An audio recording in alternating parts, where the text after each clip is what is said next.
Hey guys, welcome to the Liberal Hive Mind, a channel solely focused on exposing the abundant hypocrisy of the left. This right here is one of the greatest points of irony and hypocrisy coming out of the left. They love to point the finger and accuse everybody else of being racist. When they can manipulate and take advantage of race for their own political benefit, they're the first people to do it. You're a racist, therefore all black people should vote for me. They've essentially attempted to speak into existence the notion that only right-wingers have the capability of being racist. But when you actually look under the hood, when you pay attention to their behavior, something becomes crystal frickin' clear. The loudest anti-racists in the room are usually the biggest bigots, the biggest racists you'll see all week. And you know, the left is always focused on edgy stuff being said online as if that's the greatest threat to black people in the modern day. But the shitposting you see on social media doesn't really have that much of an impact on people. But the kind of thing that we see the left constantly engaging in, it's next level, folks. And it's obvious that it's not about equality. It's about manipulation. It's about control. Using race as a weapon, which is so much more pernicious. Using black history as a prop. And look, maybe a little bit of a tough analogy, but I even feel like the left kind of cracks the whip anytime black voters get out of line. We see that with how they deal with people like Larry Elder, outspoken conservative black people. If you leave the tribe, if you counter the political monolith, well then we see how the leftoids start showing their fangs. I got a bunch of clips I want to show you guys. Let's go ahead and expose this deep leftist hypocrisy, shall we? We got some stuff to get into, so let's roll the tape. Alright folks, so let's first start off with this moment. The absolute lack of self-awareness here is just astonishing. Just recently in Virginia, a white liberal woman protester showed up to an event to make a point against Lieutenant Governor Winsome Sears, who by the way is a black woman, a Marine veteran, and Republican. And well, you won't believe what the sign said. Thank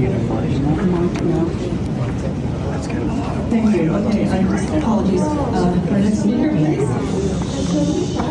Unfreaking believable. The sign read, "Hey Winsome, if trans can't share your bathroom, then blacks can't share my water fountain." Holy crap! Who thought that that was a good idea? But of course we're identifying a very disgusting pattern here. It's like I was alluding to in the intro, the hijacking of black suffering, black historical wrongs, and using it as a prop for your trans agenda. It's completely insulting, and frankly I think it's abusive, and it shows how deeply racist these people actually are. Because they feel the need to talk down to black leaders like Winsome Sears as if she's an ignorant child who needs to be educated by a smug white liberal on the issue of human rights and discrimination. And we see this constantly. We see it happening all the time. The hijacking of issues or the talking down to black people who think differently. Here's another example. We've got another smug beta white guy. I believe this was during the Doge and Tesla protests, if I'm not mistaken. But anyways, you got your typical soy-filled male leftist, and here he is getting interviewed. Take a look at what he had to say about black conservatives. You don't think Republicans care about black people?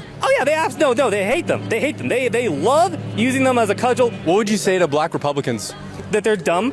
They're like the Jewish Nazis that existed back in the day. They're like gay Republicans. They're like trans. Do you think Ben Carson, the doctor, is dumb? Yeah. If you've ever seen the movie Django, you have your house, let's call them slaves. You have your house slaves and you got your field slaves. And they pit the two groups against each other. It's very simple.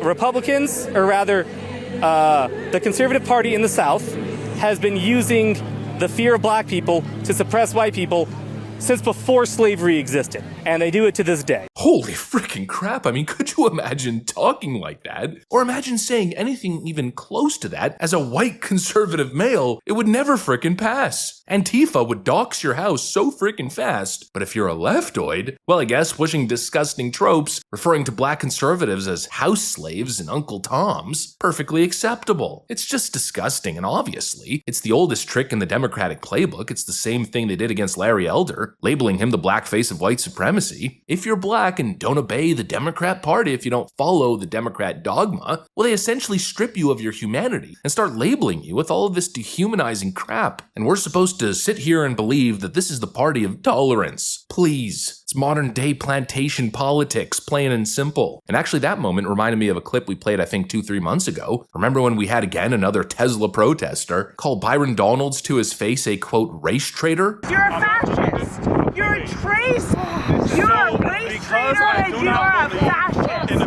What are you talking about, ma'am? I am talking about Ma'am, I'm a constitutionalist. I believe in freedom and liberty for everybody. I believe in the U.S. Constitution. I mean, who the hell do these people think they are? It's obvious the left doesn't see black people as individuals with individual experiences and thoughts. They see them as pawns who are only allowed to repeat the script handed down by white progressives. Step out of line, think for yourself, and all of a sudden they treat you like a runaway slave. It's wild. It's vile, and it's what I was mentioning earlier when I said they crack the whip once black people step out of line. They claim they're tolerant, but they aren't tolerant. They're only tolerant as long as you do their bidding and fall in line with their political agenda. And just think about how backwards that is. Support trans rights and trans people in bathrooms and female sports, or you're a race traitor. I mean, how the frick does that even work? It's just disgusting identity politics. And of course, it doesn't just apply to black people. It's now applying to Mexican people as well. Democrats are purposely conflating illegal migration with immigrants. And you see all these leftoids all over social media, and now even in the real world, going after Mexican Americans who aren't making it their #1 priority to defend and advocate literal criminals, illegal migrants. And of course, it leads to disgusting moments like this. I'm just telling you how it is. You don't need to get mad. If you're a Trump supporter, you're a Trump supporter. I'm not telling you you're stupid. You're just a Trump supporter. That's what I'm telling you. You know, you don't need to be getting mad because I'm asking you a stupid question. Don't ask me. You're a citizen. I'm a U.S. citizen too. Doesn't mean que yo soy mexicano 100% y soy nacido aquí en Estados Unidos. Yo no puedo creer que la gente así como usted odia a los mexicanos. Habla español. Habla español. No tiene que hablar en inglés. Habla español. ¿Sabe por qué tiene que hablar en inglés? Está en una taquería mexicana y hablando en inglés. Come on. Ayuda a los mexicanos. Está mirando cómo estamos. Apoya a los mexicanos. Apoya a los mexicanos. No sea racista. Yeah, you are racist. You're talking shit. Look at the truck you're driving with American flag and everything, apoyando a Donald Trump. Donald Trump. Donald Trump can suck my dick. I tell you because you're a Trump supporter.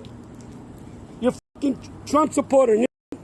I'm a free speech. What you gonna do about it? What you gonna do about it too? I'm a free speech. I can say whatever the I want to say.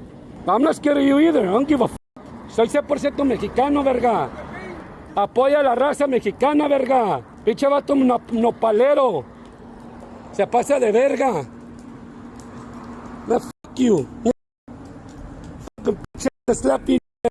So essentially, we've got this Mexican dude who's engaging in racial slurs for some reason, but he's just standing in a parking lot and he sees another Hispanic man who stopped with his truck to grab some food, and simply because he had an American flag on his truck, he starts calling him racist and a Trump supporter and starts spewing all this stuff about Mexican pride and patriotism while bashing the American flag. I mean, buddy, newsflash, you're in America. And if you hate the American flag so much, if the sight of it triggers you into public harassment against innocent Hispanic bystanders, then I don't know what to tell you. Maybe you're in the wrong country. How dare you be proud of the country that opened its arms to you and gave you all kinds of opportunity and now has you driving a nice truck, living a good life, dressed well, most likely provided for your family quite well considering all the opportunity available. How dare you embrace that culture and that flag of freedom and prosperity? You should be ashamed of yourself. What is wrong with these people? If you hate America so much, and if Mexico's so great and you're so focused on Mexican pride, go home. I don't understand it. This divisive, toxic identity politics coming out of the left, they're the worst bigots, the worst racists, folks. They discriminate against people based on their skin color. They discriminate based on ideology. All they do is split people up and pit them against each other, cause all kinds of division. I mean, you see it, right? Ever since the left has been hardcore on their anti-racism arc, they've made racial division at least 10 times worse. The ideology itself is regressive. These people are, in so many cases, manipulative sociopaths. And again, I guess the point is, there's no right-wing monopoly on bigotry, discrimination, and racism. Oh, it's pretty widespread, and if anything, it seems more prevalent on the left than it is on the right. You know, again, here's the bigger picture. The, quote, racism that the left is constantly claiming that they see on the right Most of it's just shit posting, edgy stuff from like a 12-year-old kid on social media from an anon account. But the stuff we see on the left, it's real, it's systemic, it's manipulative, it's dehumanizing, and it comes straight from the activists, the media, the politicians, and the latte liberals who seem to act or think almost as if they own black voices in minority communities. It's just on a whole other level. And I think the clips that I played here really put that into clear perspective. Anyways, that's pretty much what I got for you guys. Hopefully you enjoyed the video. If you did, make sure to leave a like and possibly subscribe. Thanks for watching, and I'll see you on the next one.